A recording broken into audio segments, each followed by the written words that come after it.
Welcome to a Fat Profits special update. I'm joined by the Fat Profits founder and CIO, Angus Geddes. Leading into the end of the financial year, we thought it would be prudent to provide investors an update with what the perspectives of Fat Profits are and what we are seeing in the market right now. Now, Angus, welcome. Good morning, Nick. Now, I thought I'd kick today off with your broader macro perspectives. The old saying, if the US sneezes, everyone catches a cold, still sort of rings true in the market. However, there are some themes going on. So I wanted to pick your brain on what you're seeing over in the US with the S&P 500 and the Dow, and how that market is being impacted by bond yields, and what the impact of what is happening in the US is having a lead-on effect with the ASX here in Australia. Well, right now we've sort of got this mid to late year rate cut narrative that's sort of taken hold in the markets. I think, investors have been quite sort of encouraged by this downward sort of trend in inflation, which is going in the right direction. But I guess, one of my sort of base case thematics for this year is that inflation is really going to prove to be quite sticky. Mm-hmm. And we're really seeing bullish price action across the commodity spectrum. A number of commodities are now reasserting to the top side. We've seen energy prices move high. We've seen a lot of the grains, the soft ag commodity prices move up. Orange juice hitting record highs. Coffee, cocoa, even wheat, which is a staple, is beginning to look like it's inflecting on the top side. So, look, the bottom line is, I think, commodity prices are going to reassert to this side, and that could frustrate the central banks and the Fed, in their efforts to bring down inflation. And I guess, if we bring it back to the canary in the coal mine, we look at what the 10-year bond yield's doing, and I guess, there's a sort of a consensus view out there that bond yields are going to come off. That's not what I'm seeing, sort of technically. I think a lot of the bond markets are actually in sort of secular bear cycles, and we're going to see those yields rise. So, we're really all about preparing our portfolios for an extended period of inflation. And also, we want to hold companies that can withstand higher bond yields. Yeah, fantastic. And I guess if anyone wants to look, they can always look at FPC and see the asset allocation at the moment. You really have put your money where your mouth is when it comes to that view. Are you seeing any parallels to what we saw 40, 50 years ago when we saw stagflation, and that was a period where commodity stocks really did outperform? Look, I think stagflation is a hard one because we have got, the US economy and the global economy, which continues to grow. But of course, when you factor the inflation rate into the equation, it reduces the real growth rate. Mm-hmm. It's not a problem yet, but it could potentially be a problem. And, it wouldn't surprise me, the old saying, history doesn't always repeat, but it often rhymes. Mm.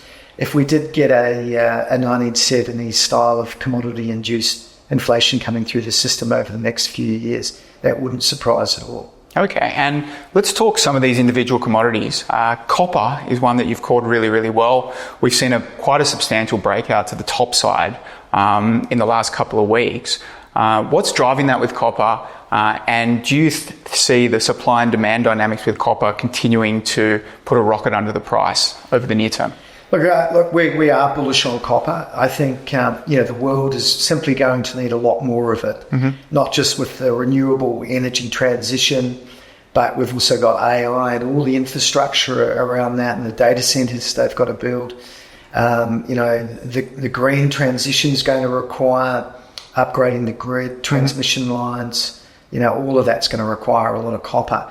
And I think, the problem, or the opportunity, I should say, in the copper miners is that there really hasn't been a lot of greenfield new mine development going on over the last 10 years. And I think this is, evidenced by the BHP bid for Anglo American. It's cheaper to buy copper production than it is to actually go out and develop new mine supply. So, all of this really points to the market for copper being pretty tight. Mm-hmm. And, we had that technical breakout in the actual copper price, which is pretty encouraging. It spiked above $5 a pound this week, but I can see the copper price going a lot higher and taking those copper miners with it. Fantastic. And the other theme that you've picked well is the gold price. We've seen quite a substantial move in the gold price. We saw a 20% breakout at the start of the year. Gold's currently sort of consolidating, but some of the investment banks have a $3,000 price target on gold. What is driving the gold price at the moment, and why do you anticipate it continuing to go higher? It's a good question, and it's a complex one because prima facie on the surface of it, retail and institutional investors have actually been selling out of the gold ETFs. So there's been outflows, circa 300 tons, I think, over the last sort of 12 months. But these have been dwarfed by buying on the other side by the central banks. And, obviously there's a lot of finger pointing going towards the Chinese central bank. And I think that trend is going to prove to be enduring for quite some time. I think, if we take a sort of a bigger step back and look at the bigger picture, one of our key calls for this year and for next year is that the US dollar is about to enter a secular bear market. And, I think there's this drive by countries, nations, central banks to diversify reserves away from US dollars into other assets, such as gold, has really got some legs. I think that's going to continue for some time. Fantastic. And another theme that I wanted to ask about is one that really did well for Fat Profits investors last year and has had a good start to this year is the uranium theme. There's also the coal theme, which is tied to energy moving forward. Just wanted to sort of get your view, first of all, on uranium and what you're seeing here and the catalyst to drive that market higher. And also as well, your view on coal, which seems to be having a good run at the moment as well. Look, I think, to answer the question, the transition to renewables is probably going to take a lot longer and prove to be a lot more complex than what a lot of politicians, a lot of economists probably thought a few years ago. And there are a lot of countries around the world where transitioning to green renewables such as solar, wind, they just don't really have those options. So nuclear is a valid green alternative for many countries, and I think this is really what's driving it. We're going to see a secular increase in demand for nuclear power, particularly as AI really begins to take hold. Those next generation chips, those data centers are all going to require a lot more power. Energy demand is going to go up. So nuclear, for many countries, is a viable alternative. And with the new technology, arguably quite safe. Even in Australia, listening to the budget this week, the opposition were quite vocal in putting nuclear power forward as an alternative, for Australia. I think the other point to make is that if you look at countries like France, which have 70% of their power comes from nuclear, they've got the lowest electricity costs in Europe. So, once the infrastructure's in place, it's not just reliable, but it can be cheap. So, I think we're in a secular bull market for uranium. We'll see it go a lot higher over the coming decade. Fantastic. And also, just to pick your brain, some of these coal assets seem to be in a period where they're continuing to have a good run over the near term and potentially returning a lot of cash to shareholders. Well, look, I'm a climate change believer, and I think the world has to get away from burning hydrocarbons. But that transition is also going to be managed. And if we switch off all the power stations tomorrow, quite simply, we're just not going to have enough power to keep the economy going and keep the lights on. So, thermal coal is probably going to endure for a little while longer yet. Meanwhile, metallurgical coal, which is a ingredient in making steel. The demand for that's going to be there for some time. So, I think as it relates to some of the coal producers, we don't have a lot in our portfolio, but we've got a little bit. I think, the valuations are still pretty cheap and the cash flow generating machines. Yeah, fantastic. And there'll be a lot of SMSF investors watching this who would have exposure towards the Australian banks. So I thought it'd be prudent to get the question in. What are you seeing with the banks at the moment? I know that there are a couple that you're bullish on, but what's your view on the big four here in Australia at this present point in time? Well, the bank stocks haven't done a lot really over the last decade. A lot of the majors have been in these big primary sort of 10-year downtrends, which have been broken and over the last sort of 6 months or so. CBA's moved to new record highs. The big three are a fair way off those record highs. But they're no longer in these sort of, bear market downtrends. So they're now moving higher. And whilst most of the investment banks have neutral or even sell recommendations on them or underweight recommendations, I think better days are ahead for the Australian banks. They'll benefit when the RBA commences cutting, and I think that's a story really for next year. Meanwhile, the property market's held together, and I think when the RBA does begin to cut rates, we'll see that sort of show up in not just higher loan demand, but we'll also see it, in terms of their net interest margins, which will expand. Where I'm really quite bullish on is the Japanese financials and the Japanese banks. We've been on those in our global portfolios for some time now. They are positively correlated to rising bond yields. And where, rising bond yields can be a little bit of a headwind for some of the other banks. In Japan, where they've had financial repression for the last couple of decades, the banks have had to deal with zero interest rates. They've really struggled. And, given their valuations are still really low, I think that's probably one of the best places to hedge against rising bond yields. But this move towards banking stocks, I think it's global in nature. What we're seeing in Australia, we're also seeing in Europe. And a lot of those European banks, UK banks have underperformed for years. We're beginning to see the tide turn over there as well. So I wanted to get your view on a couple of stocks, a few that you're bullish on at the moment.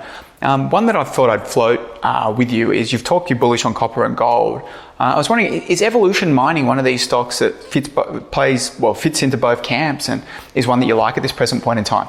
Look, I like Evolution because, not only are they 70% of their revenues comes from gold. They've got a number of gold projects in Australia and North America. But they've got 30% of their revenues now set to come from copper. So, it gives a second string to the bow, if you like, in terms of their sort of earning power going forward. And I think, that acquisition they made earlier this year of the North Parkes mine in Cowal will probably prove to be quite opportunistic and prescient. Fantastic. And any other sort of growth stocks that any other growth stocks that you're quite bullish on at this present point in time that you like with some catalysts over the near term? Look, what we've sort of really focused, this is at a global level, we've focused on Japanese companies, mainly the banks and the financials. Close to the home, we've really pushed the commodity thematic, uranium, copper, energy, iron ore, and gold and silver. Those are our big thematics. And recently, in the last month, platinum's now following silver and gold with a breakout, and it looks like there's quite a significant amount of catch up there. And what I'm really seeing there is the valuations really quite depressed, despite the fact that we've had this big uplift in spot prices. And I think it's really only a matter of time before a lot of the brokers and the analysts start pushing these upgrades through, when they sort of come around to the fact that the spot prices are going to probably remain a lot higher for a lot longer. Looking further abroad, we're seeing a lot of opportunity in Asia and particular China and Hong Kong, where, you know, those markets have been in big sort of secular bear markets for the last 5 years. You know, we've seen the property market implode in China. You know, it's really knocked their economy around. But, you know, on the flip side, you know, valuations when they troughed in January got down to sort of 6 to 8 times for the Hang Seng, seeing a lot of value there, particularly amongst the growth stocks, the big bellwether internet technology companies which sell for a fraction of the US counterparts. So, for example, you know, comparing, say, Alphabet, which we hold also, to Baidu, which is the largest search engine AI company in China, you know, the valuation is very cheap. We're seeing, you know, opportunities really across the board there, particularly, you know, with these growth stocks that are down 60, 70, 80% from where they were 3 or 4 years ago. Fantastic. And the Australian index has traded sideways for a relatively long period of time. We've built a relatively strong base around the 6,000 and 7,000 level. We were at about 6,700 prior to the GFC. So it's been a decade and a half of a bit of sideways motion and some new highs, but we haven't done what the US market has done in make substantial new highs, in particular the NASDAQ. What do you, looking out over the next 12, 24, 36 months, for Australian investors that are watching this, do you think that we can break through that 8,000 level? And do you think there's potential for the start of a new bull market sometime in the near term? Well, I think the new bull market has started. I think we're in the new bull market. It's just not that obvious yet. And you're right, and you're absolutely correct. We haven't had a run like we had between, say, 2000 and 2008. We haven't really seen that. The ASX 200 has had this big 7,000, 7,500 ceiling on it. And we've just really got through that with a bit of conviction technically. So I think, you know, this points to, you know, much higher levels for the ASX 200 looking out over the next year, 2, 3, 5 years. What's going to drive the bull market? Well, I think it'll be ubiquitous. I think it'll be across the board. But if we look at the big engines, I think resources are in a bull market. And, you know, we've talked about commodity prices going up and being in a secular bull cycle. I think that's going to drive our resources sector a lot higher over the next 5 years. So that's one engine. Another engine is the banks and the financials and the insurance companies. They're all doing a lot. QBE in particular, one of the fat profits picks. Absolutely, QBE and Suncorp. And then that's obviously got broader sort of implications for the rest of the market. Fantastic. Well, a rising tide tends to lift all boats, so a great time to be exposed to the market. Angus, thanks a lot for your time today. It's been a pleasure. Thank you, Nick. Thank you. Thank you.